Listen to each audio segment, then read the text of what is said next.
అందరికీ నమస్కారం. మాఘ పౌర్ణమి విశిష్టతను గురువుగారి ద్వారా మనం ఇప్పుడు తెలుసుకుందాం. ఉన్నది చవితి గణపతికి, షష్ఠి సుబ్రహ్మణ్యునికి, సప్తమి సూర్యునికి, ఏకాదశి ద్వాదశి విష్ణువునకు, చతుర్దశి శివునకు, పూర్ణిమ అమావాస్య మొదలైన అమ్మవారికి ప్రీతికరమని శాస్త్రం.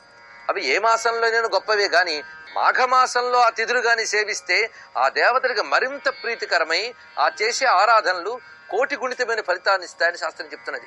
అందుకే మాఘమాసంలో సప్తమి నాడు సూర్యారాధన విశేషమైన రథసప్తమైంది. మాఘమాసంలో షష్ఠికి స్కంద షష్ఠి అని పేరు.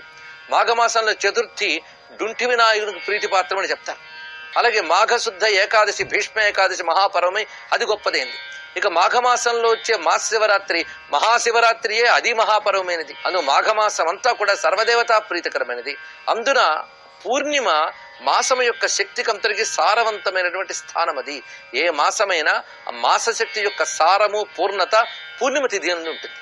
అందుకే ఆ మాసం ఏ నక్షత్ర ప్రధానంగా వచ్చిందో ఆ నక్షత్రం ఆ పూర్ణిమ నాడు ఉంటుంది.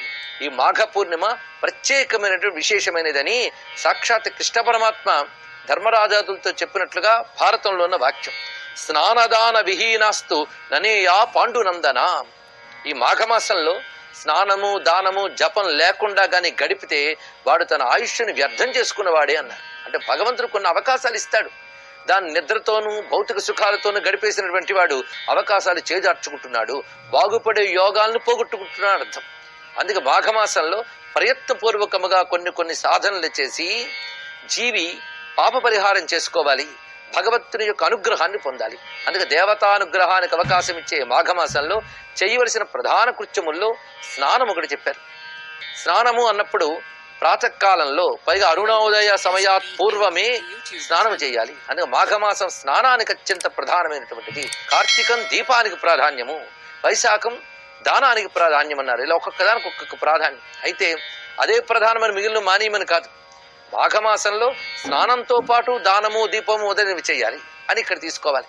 అందుకు ఎప్పుడైనా సరే దానం అనేది చాలా ముఖ్యమైనటువంటి కర్మల్లో గొప్పది అన్నారు. ఇక్కడ ఎలాంటి పాపం పోవాలన్నా దానంతో సాధించవచ్చు. అందుకే దశవిధ దానములు ఈ దానములు అన్ని చెప్తూ ఉంటారు. సుఖం కోరేవాడు దానం చేయాలి. ఎవరికైనా సంపద కావాలంటే ముందు తాను ఇవ్వడం నేర్చుకోవాలి. ఇవ్వడం నేర్చుకునేవాడికి పుచ్చుకునే అర్హత వస్తుంది. అనే దానము ద్వారానే ఏదైనా పొందగలము అని మన శాస్త్రంలో బోధిస్తున్న గొప్ప విషయం. పూర్వజన్మలో ఏవో పాపాలు ఉంటాయి. ఆ పాపాలితంగా ఇప్పుడు దుఃఖాన్ని అనుభవిస్తుంటాం. ఆ పాపం పోవడానికి ఏ దానం చేయాలో చెప్తారు.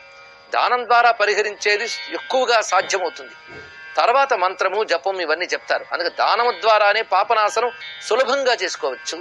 ఎందుకంటే మంత్రాధ్యనుష్ఠానములు కొంచెం క్లిష్టమైనవి కనుక దానం తర్వాతే మంత్రాదులకు స్థానం ఇచ్చారు. ఇక్కడ దానము ద్వారా, జపము ద్వారా, నియమపాలన ద్వారా, ఉపవాసం ద్వారా పాపక్షయం జరుగుతుంటుంది. అన్ని కలిపి చేస్తే అదొక ప్రత్యేకత. అలాగే స్నానం కూడా పాపనాశనానికి పనికొచ్చే గొప్ప ప్రక్రియ. స్నానం అంటే ఏదో నీట్లు మునగడం కాదు. స్నానానికి కూడా సంకల్పపూర్వకంగా స్నానం చేయాలి. నదీ స్నానము, సముద్ర స్నానము ఇవి ప్రధానంగా చెప్తారు. వీటి తర్వాతి స్థానమే కూప స్నానము మొదలైనవి. అందుకు ప్రాధాన్యం నదీ స్నానానికి, సముద్ర స్నానానికి. అందులో ఈ పూర్ణిమ మొదలైన దినాల్లో సముద్ర స్నానం చేయాలి. అయితే మనం ఫలానా నదికి వెళ్ళి స్నానం చేసాం కనుక పవిత్రులమైపోతున్నాం అనుకోవడానికి వీలు లేదుట. నదీ స్నానకు సంకల్పం ఉన్నది, ఒక సంకల్పము పద్ధతి ఉంది.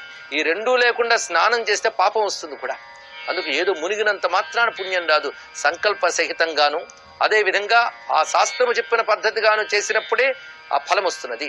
అదేవిధంగా మాఘమాసం సూర్యునకు, తదధిదేవత అయిన శివునకు, విష్ణువునకు, శక్తికి కూడా ప్రీతిపాత్రమైనది.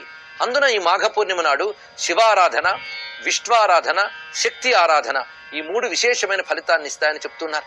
ఏ పూర్ణిమైన అమ్మవారి ఆరాధనకు శ్రేష్టము ఈ పూర్ణిమ నాడు విశేషంగా చేయాలి. శివుని ఉద్దేశించి అభిషేకము, అలాగే విష్ణువుని ఉద్దేశించి అర్చన, ఇవి పారాయణ, జపము ఇవన్నీ సత్ఫలితాలను ఇస్తాయి.